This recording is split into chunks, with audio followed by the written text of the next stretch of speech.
Okay, so I thought I'd make a little bit of a YouTube video here just going over interface, action bars, keybinds, and all of that kind of stuff just to help people get started. It sounds like that's a bit of a sticking point, and this game has a terrible way of setting this stuff up. So I'm just trying to provide a little bit of logic into the reason as to why my inventory and interface is set up the way that it is. So if you look at my inventory, or my interface, sorry, from a PVM perspective, I like to have the least amount of mouse travel possible to ensure that I can click things efficiently. So dead center here, I have all of my action bars. That way, if there's anything in there that I consistently click instead of use a keybind for, I can click it. I can visually scan my buffs and debuffs. They're all directly above my action bars here. I have all of my combat spells. Let me just put on weapons here so you can see. So all of my combat spells, it went for when I'm maging, so I can just quickly swap between them. So right now I have Exsanguinate on, so for example, if I was going to use a Tsunami, I'd build up my stacks here so I can Tsunami for 40%, and then maybe I would cycle to Exsanguinate. There's not much travel between where I have to click to what I am clicking here. So that's something that's pretty important. I also have my Warn equipment here, which I personally like to have, and the reason for that is so I can quickly scan. So if I'm doing, I don't know, if I'm doing a boss and I don't know if my shield is equipped, or if you have lots of like overrides so you can't tell what you're wearing, it's really helpful to be able to just glance down quickly to see what your weapons are. I find that's really, really useful. Next up, I have my inventory. So if there are things like vitality pots or anything like that that I typically click out of my inventory, adrenaline potions, overloads, I don't typically keybind those things because of how infrequently they're used. But I like to have quick access to them for when I need it. So my inventory is next. Again, it's not much travel between my mouse. If I was looking at this even more logically, I would probably set my inventory like this. I would set it up like this if I were to do it again. But I mean, I'm just used to it now, so I don't bother. But that would be probably a suggestion of mine. Next up, I have my familiar. This way I can always be mindful of looking at like my spec points, for example, and how much HP it has if I'm using a Reaver, just to be able to kind of visually check quickly without having to look like somewhere very inconvenient. The next thing I have is all of my spell books and weapon books and all of the fun stuff here. The reason that I have all of these here is because a majority of the things that I need are out here. However, there are some bosses, like Zamorak would be a good example, or let's say like Elite Dungeon 2, where I use my sigils. I do not have my sigils keybound, so when I do those bosses, instead of having to replace them on my bar, I just leave this open. That way I can always click my Dragon Slayer sigil when I need to. It's a little inconvenient, but at least it's relatively close by.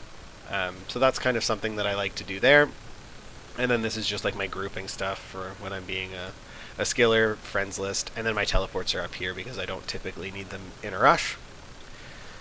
So that's kind of my interface. I like to have a large open area for me to be able to watch the screen, watch the boss, watch for mechanics, see what teammates are doing, things like that.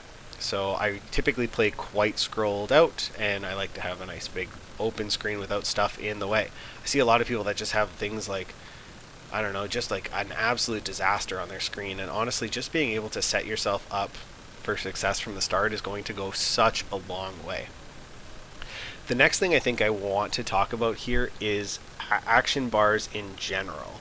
Now, one of the very convenient settings that we have in this game, it's very confusing to get set up at first, but once you get it set up, it's wonderful, is that you can have primary action bars, which is the one with all of your abilities on it, and your secondary action bar. So for me, this bottom right bar is my secondary action bar. And you'll notice that as I go through each style, that will change.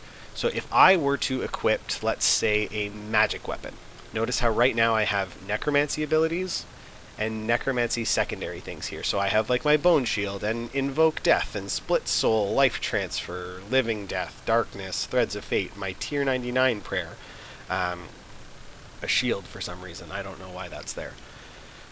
Looks like my essence of finality, and maybe this was my salve amulet, for example. So I have this big bar of a bunch of different things that I use when I'm using necromancy. As soon as I put on a mage weapon, notice that this bar switches to magic abilities and this bar switches to all of my magic secondaries. So I have all of my additional abilities that I need. I have my tier 99 prayer replaced in the exact same location with the exact same keybind.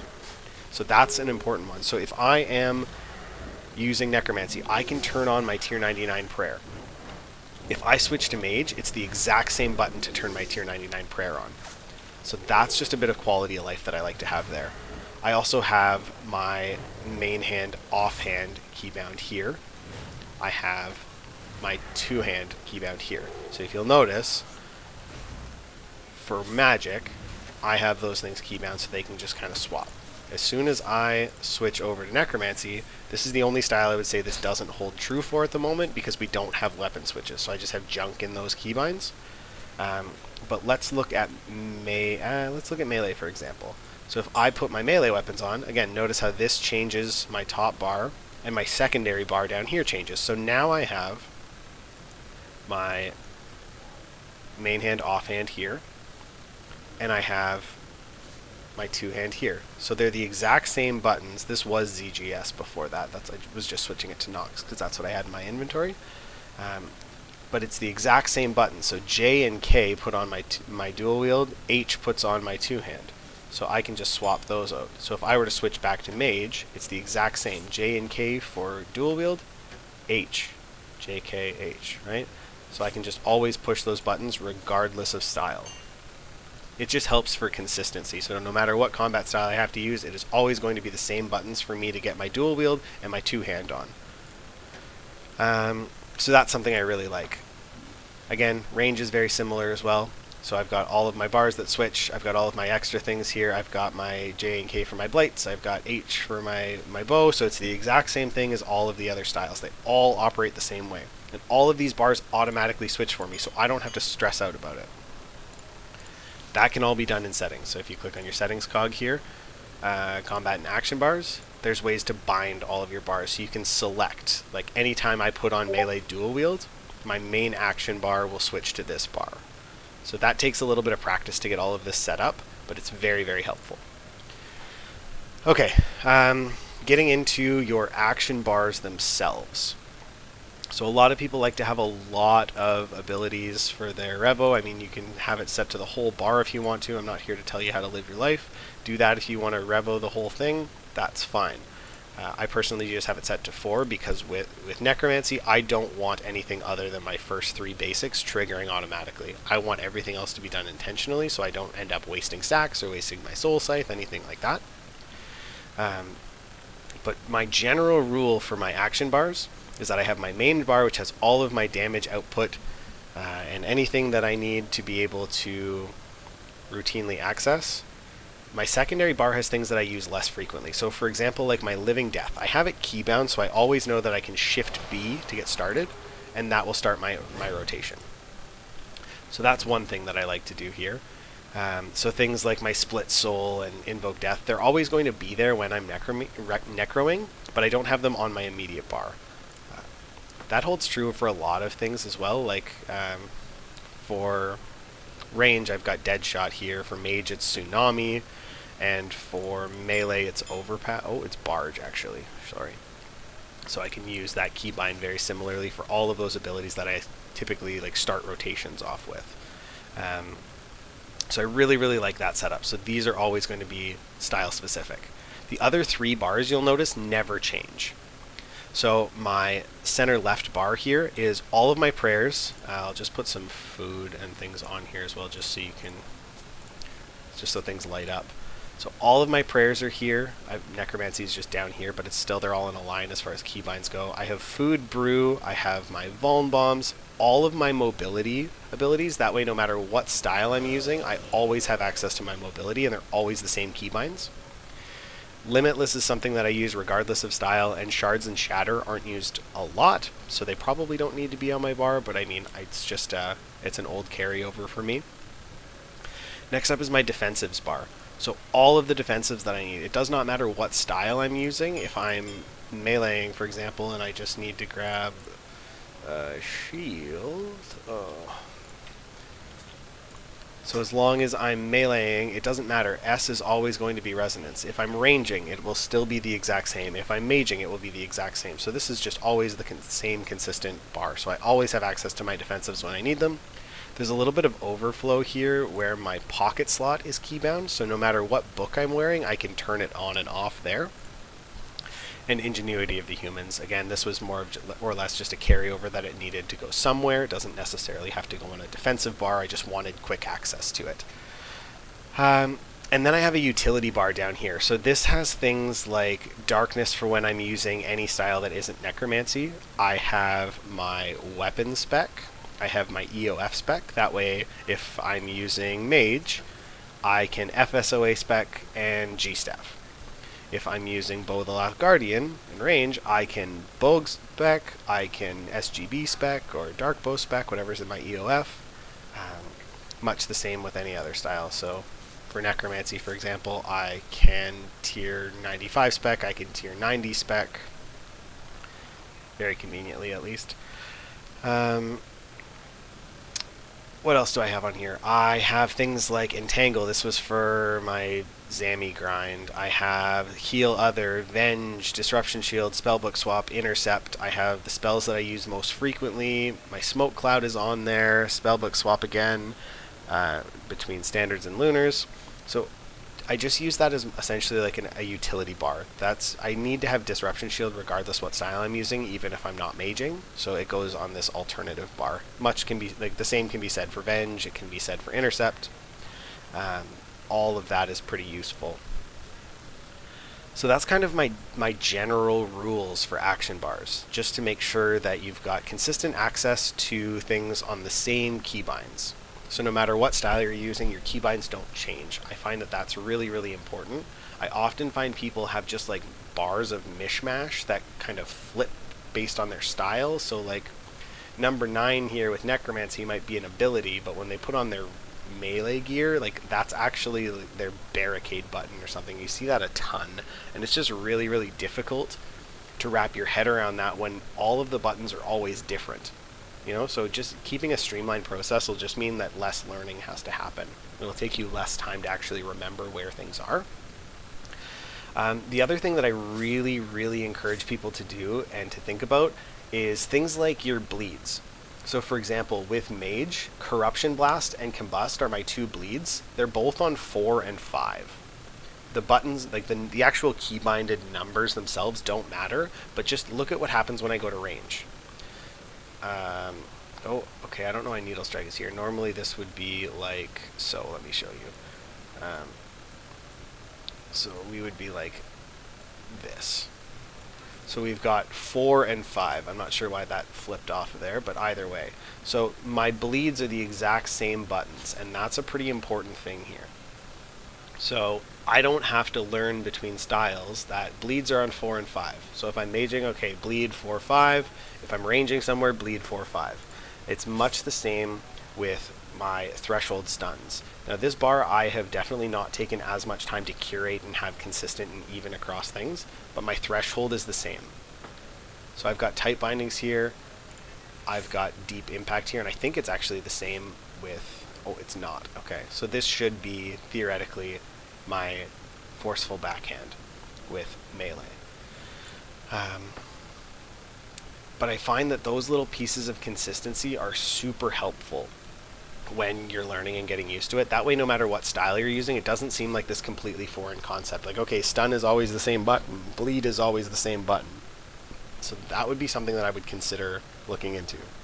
A couple other things that I think are helpful are to have things like your prayers always in one similar location on your keyboard. So for example, my prayers are QWERT. That way I know that as I run my fingers down the home row, I have access to all of my prayers when I need to. So if something's attacking me, I can flick to a prayer, go back and soul split. Flick to a prayer, go back and soul split. So I can always keep that timing and kind of just keep that rhythm as I go. I know where those buttons are reliably. The other thing is that I have all of my urgently needed defensives along the same line here.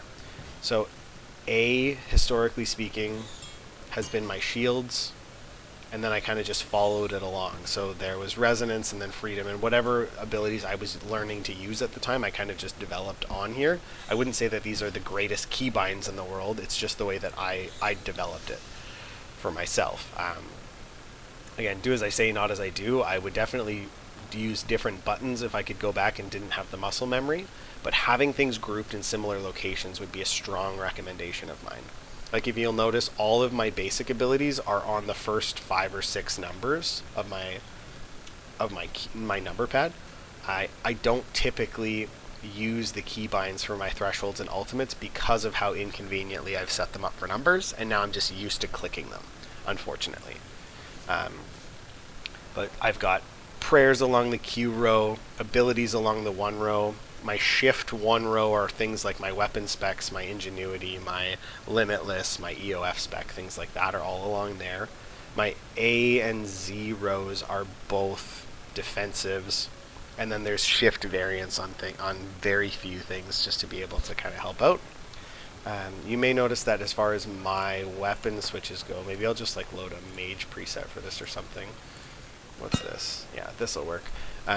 You might notice like J, K, H, I've got Shift J here for Inquisitor Staff, things like that. I have all these things bound to my mouse, so when I'm looking at these from an actual like functional, like clicking my keys, I would have to move a long way on my keyboard to go and get to those buttons, so it would be a little inconvenient, but I just used my mouse binds for things like that. Either way, if you don't have a mouse that you can bind things to, that's okay too. Maybe you could use shift variants of other abilities or other buttons that are closer to your fingers. But just try to make things bound close and make them bound in a way that's logical to you. Like I said, I don't even think that my keybinds themselves are all that great. I think they're actually quite inconvenient for the most part, but I'm just used to them. So really take some time to look at your keybinds, think about what you're doing, what you're working on, and what your goal is. I would set your keybinds up for where you want to be, not where you are today. And what that will mean is that you can set your keybinds up for the future, so you don't have to either relearn them and change them as you go to support your evolving playstyle. And that's what happened to me. That's why they're such a disaster, and now I'm just used to it. But if you set yourself up for success right from the get-go, it'll make a big difference. Anyways, I hope that was helpful, kind of just going over my inventory, how the action bars can operate to help you and make things easier for you, and just, again, the logic behind how I personally would go about setting myself up for these things. So yeah, good luck. Thanks for listening.